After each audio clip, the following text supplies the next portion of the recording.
là, j'essaie de lever ses Indiens. On a connu quand même une belle croissance cette année. Oui. Vraiment. Bonjour et bienvenue. Aujourd'hui, on s'attaque à un défi que tout leader connaît.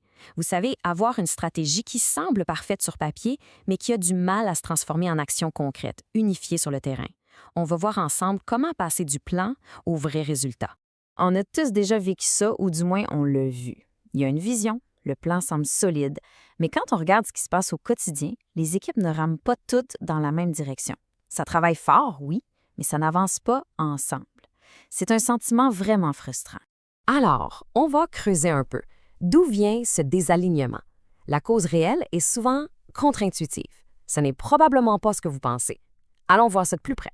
Le premier réflexe, c'est souvent de pointer la stratégie du doigt. On se dit, peut-être que le plan n'est pas bon, qu'on s'est trompé de direction.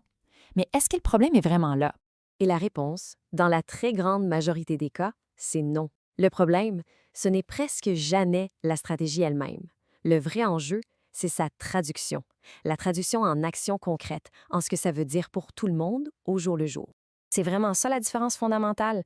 La stratégie, c'est la grande destination. C'est le où on va. L'exécution, c'est beaucoup plus simple et direct. C'est qu'est-ce qu'on fait lundi matin. Et c'est ce pont, ce lien direct entre les deux qui manque cruellement dans bien des organisations. Et tenez-vous bien, parce que ces chiffres est renversant. Selon une étude de la Harvard Business Review, 95 % des employés ne comprennent pas ou ne connaissent pas la stratégie de leur entreprise. C'est énorme. Pensez-y, si 95 % de l'équipe ne sait pas clairement où on va, comment voulez-vous qu'on y arrive ensemble? C'est impossible. La bonne nouvelle, c'est que ce fossé entre la vision et l'action n'est pas invisible, pas du tout. Il laisse des traces, des signaux d'alerte très concrets qu'on peut observer au quotidien. Est-ce que ça vous dit quelque chose? Des objectifs qui changent tout le temps ou qui sont trop nombreux? Des réunions interminables où on parle beaucoup mais où on ne décide rien?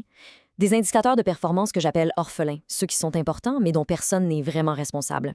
Ou encore ces petites tensions entre les départements? Ce sont toutes des fissures qui montrent que le pont est brisé.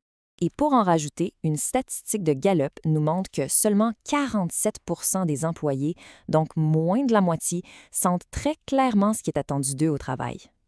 Quand la clarté de base n'est pas là, bien sûr que l'exécution devient un effort constant, au lieu d'être un système qui roule tout seul. Bon, assez parlé du problème, on l'a bien cerné. Passons à la solution, parce qu'il existe une façon de faire, un cadre à la fois simple et vraiment puissant pour construire ce fameux pont entre la stratégie et l'exécution. C'est une méthode en 4 étapes pour générer de l'attraction. C'est simple. Premièrement, on clarifie les objectifs pour qu'ils soient limpides. Deuxièmement, on attribue les responsabilités pour que tout le monde sache qui fait quoi. Troisièmement, on met en place un rythme de communication et de suivi. Et finalement, on s'ajuste en continu. Ces 4 étapes ensemble créent un alignement qui devient visible. Visible dans l'agenda, dans les chiffres et surtout dans la qualité des décisions. Et voici comment ça se traduit en actions très concrètes. Vous avez trop de priorités? L'action, c'est d'en choisir un maximum de 3 pour le trimestre. Point. Les réunions s'éternisent, on met en place un agenda centré uniquement sur les décisions à prendre. Des objectifs qui sont flous, on les réécrit pour qu'ils deviennent des résultats concrets, observables, simples, directs et efficaces. Bien sûr, la théorie, c'est bien beau, mais rien ne vaut un exemple concret pour voir comment tout ça prend vie. Laissez-moi vous raconter l'histoire de Karim, un dirigeant d'entreprise qui vivait exactement ce défi. Alors, Karim dirige une PME dans le secteur manufacturier. Il a une bonne équipe, de bons produits, mais ce sentiment constant que tout le monde travaille très fort dans son coin, mais pas ensemble. Chaque département défendait son territoire et ça créait de plus en plus de friction. En appliquant la méthode en 4 étapes, l'impact a été, honnêtement, spectaculaire. Le taux de livraison à temps, qui est un indicateur absolument crucial pour eux, est passé de 78 % à 90 %. Et ça, ce n'est pas en un an, c'est en 90 jours seulement. C'est ça, le pouvoir de l'alignement.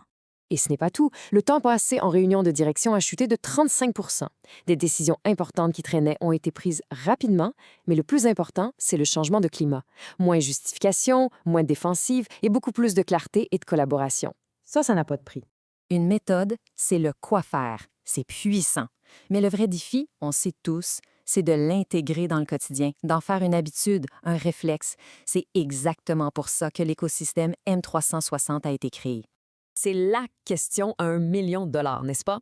Comment on implante un nouveau système sans que ça devienne juste une tâche de plus, un fardeau administratif? Comment on fait pour que l'alignement devienne une seconde nature et non une contrainte? Eh bien, c'est là que l'écosystème M360 entre en jeu. Il rend le processus visible, mesurable et centré sur l'humain. Le planificateur M360 aide le leader à aligner ses propres priorités. L'application M360 Plus aide à développer les bons réflexes au quotidien.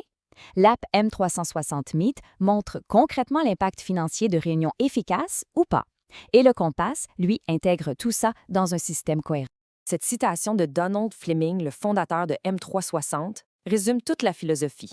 L'alignement, ce n'est pas un beau document qu'on présente une fois par année. C'est une discipline. C'est une clarté qu'on doit répéter encore et encore jusqu'à ce que ça devienne un réflexe pour tout le monde. Et ça nous amène au cœur de la promesse de M360.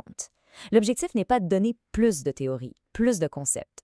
L'objectif est de fournir les outils et le rythme pour passer à l'action. C'est d'activer le potentiel qui est déjà là, dans chaque leader et dans chaque équipe. Alors, la question que je vous laisse, elle est toute simple. Est-ce que le moment est venu d'arrêter de tourner en rond, de s'épuiser dans un mouvement qui ne mène nulle part, pour enfin commencer à avancer, vraiment avancer, tous ensemble dans la même direction? Pour les leaders qui se disent « oui, c'est le temps », l'équipe M360 est là pour vous accompagner. Avec plus de 15 ans d'expérience à aider les dirigeants et un taux de satisfaction qui dépasse les 99 %, leur mission est claire, activer les leaders et leurs équipes. Alors contactez-les, révélez le leader en vous.